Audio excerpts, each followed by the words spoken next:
تو رب کائنات کیا فرماتے ہیں کہ محبوب اس جھوٹے کی باتوں پر آپ مغموم ہو رہے ہیں جو جھوٹ بولتا ہے. وَدُّوا لَوْ تُدْحِنُّ فَيُدْحِنُونَ. وہ تو چاہتے ہیں کہ دین کے معاملے میں آپ بے جا نرمی اختیار کریں تو وہ بھی نرم پڑ جائیں. بات سمجھ میں آئی؟ یعنی ان کی جو چال ہے.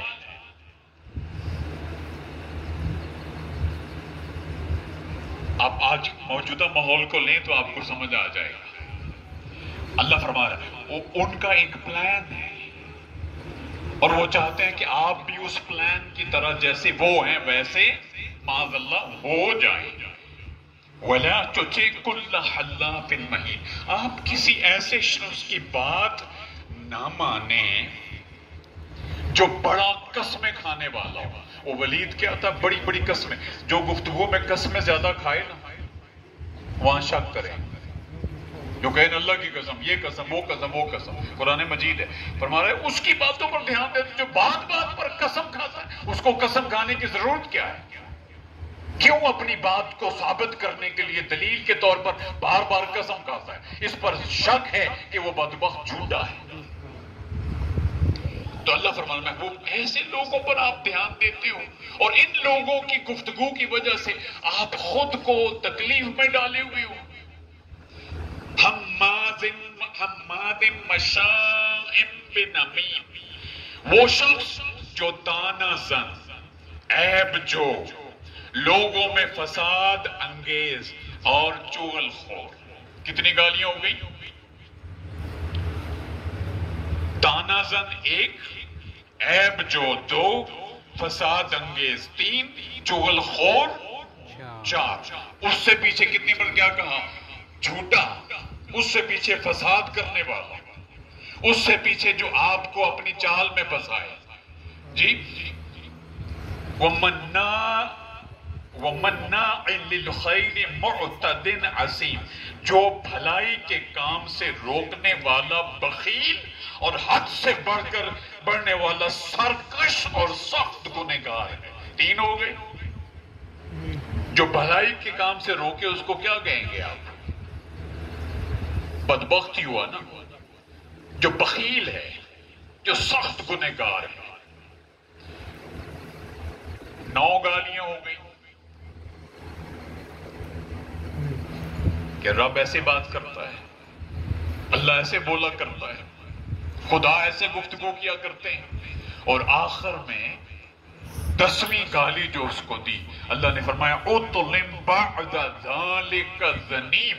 وہ بدبخت جس کی بات سن کر محبوب آپ تکلیف میں ہے وہ حرام کا نطفہ ہے. یہ قرآن ہے. میں اسی لیے کہا کرتا ہوں کہ قرآن کے سمندر میں بابا غوطہ ہو کر دے دیکھو قرآن تم سے کیسی باتیں کرتا ہے. اس کو ختم درود کے لیے مت رکھ چھوڑو، چومنے کے لیے نہ رکھو، قسمیں کھانے کے لیے مت رکھو. امام مصلی پہ کھڑے ہو کر پڑھتا ہے، خدا را اتنی عربی کا فہم تو رکھو. جو امام پڑھ رہا ہے وہ کیا پڑھ رہا ہے؟ آپ سے اگر کوئی روک کر پوچھے، نان مسلم عیسائی پوچھ لے قرآن مجید پڑھتے ہو؟ آپ پڑھتے ہو؟ کیا پڑھا؟ میں نے پڑھا الف لام میم ذالک الکتاب لا ریب فیہ. مطلب کیا؟ آپ کو مجھے مطلب نہیں پتا، اتنا پتا ہے مجھے اتنی نیکیاں مل گئیں. وہ کہے گا بابا جو پڑھ کر آیا تمہیں پتہ ہی نہیں کیا پڑھ کے آیا، تو کیا پڑھا؟ سوال آیا نا. آپ چھوڑ دیں، ثواب کو چھوڑ دیں، عند اللہ ہے. لیکن اب کا اصل مقصد قرآن کا کیا ہے؟ قرآن کو سمجھا جائے. یہ ضابطہ ہے، ضابطہ ہی حیات ہے جو آپ کو دستک دینے سے لے کر کھانا کھانے تک کے آداب سکھاتا ہے، جو آپ کو سیاست سکھاتا ہے، جو آپ کو معیشت دان سکھاتا ہے، جو ماں کے رحم میں جو ہی پہلا نطفے کا قطرہ ٹپکے اور اس کے بعد ماں کے رحم میں بچے کی پرورش کی نشو و نما کا بتدریج درجہ بدرجہ وہ جونک، وہ لوتھڑا، وہ دانتوں سے چبایا ہوا حتیٰ کہ اس کی پسلیاں، کان، آنکھیں جب اس میں روح پھونکی جائے اور وہ ایک انسان کی شکل میں جیتا جاتا انسان ماں کے رحم سے باہر آئے. ان ساری چیزوں کی خبر جو آج میڈیکل سائنسز ان قرآن کی نقطوں کو سمجھ کر اپنے علوم کو درست کرتی ہے. ہے. میڈیکل سائنس ابھی 20-25 سال پہلے تک یہ جانتی رہی کہ پہلے آنکھیں بنتی ہیں، کان بعد میں بنتے ہیں. قرآن نے کہا نہیں، الٹا ہے. بات طویل ہو جائے گی اگر میں اس طرف چلا گیا. ہمیں یہ دیا اس لیے گیا. اور یہ مخاطب کس کو؟ ایک بندے نے ایک کلمہ آقا علیہ السلام کے بارے میں کہا، اللہ کے جلال کا عالم دیکھے. بھائی وہ ابو لہب نے یوں ہاتھ کیا تھا نا، ایسے کہا تھا جب کوئی صفا پر حضور نے بلایا کہ اگر میں کہوں کہ پہاڑ کے اس طرف لشکر ہے جو تمہیں مار دے گا تو مان لو گے؟ تو انہوں نے کہا تھا ہم مان لیں گے. کیوں؟ ہم نے آج تک آپ کو صادق پایا ہے، امین پایا، آپ جو بولتے ہو سچ بولتے ہو. جب وحی آئی تھی اقرأ بسم ربک الذی خلق، پہلا قرآن کا مضمون آیا تو حضور لے کر آئے تو کہا کہ میں اللہ کا نبی ہوں اور اللہ نے مجھ پر قرآن اتارا ہے. تو اس پر انہوں نے کہا کہ اس پر بولا آپ نے کہا یوں کیا تھا. یہ بات کرنے کے لیے ہمیں یہاں بلایا. اللہ نے کہا تبت یدا ابی لہب وتب، ابو لہب تیرا وہ ہاتھ ٹوٹ جائے جو میرے محبوب کی طرف ایسے بڑھا. کہ خدا ایسے بولا کرتا ہے، رب ایسے بولتا ہے، اللہ ایسے بولتا ہے؟ نہیں، خدا ایسے بولا نہیں کرتے، رب ایسے نہیں. ہاں رب بولتا ہے جب محبوب کی اپنی عزت کی بات آ جائے. اس لیے میں نے ابتدا میں نے کہا تھا کوئی عام بندہ راہ چلتے آپ کو کہے حضور آئے ہماری طرح تھے، بھائی تو ماضی کا صیغہ استعمال کرنے والا تو کون ہے؟ پورا قرآن اٹھائیں، اللہ کی عزت کی قسم. اللہ نے حضور کے تذکرے، آج صاحب بڑی امپورٹنٹ بات ہے، یہ میں نے اپنے شیخ سے سیکھی. میرے شیخ نے کہا میں نے قرآن پر زندگی لگائی، میں نے پورے قرآن میں ایک آیت بھی نہیں پڑھی جہاں بھی اللہ نے حضور کو مخاطب کیا. قاری صاحب کہیں بھی اللہ پاک نے صیغہ ماضی میں مخاطب نہیں کیا. جب بھی مخاطب کیا حال اور مستقبل میں مخاطب کیا.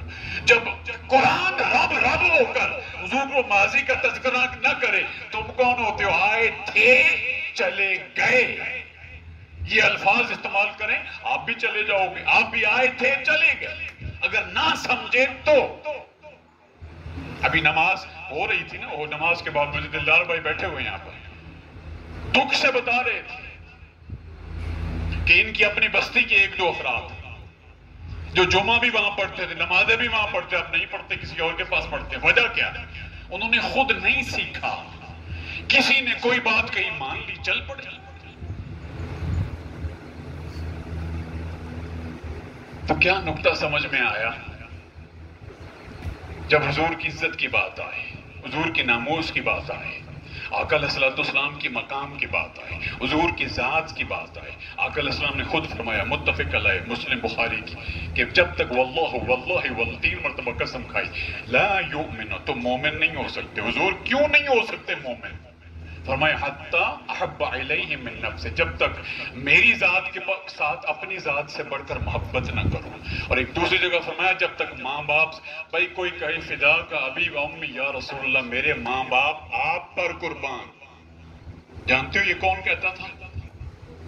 جی سیدنا ابو بکر صدیق رضی اللہ تعالی عنہ، خلیفۃ الرسول، جن کے بارے میں حضور فرمایا ساری دنیا کی نیکیاں ایک طرف، ابو بکر تیری ایک نیکی جو تو نے مجھے کندھے پہ اٹھا کر سوال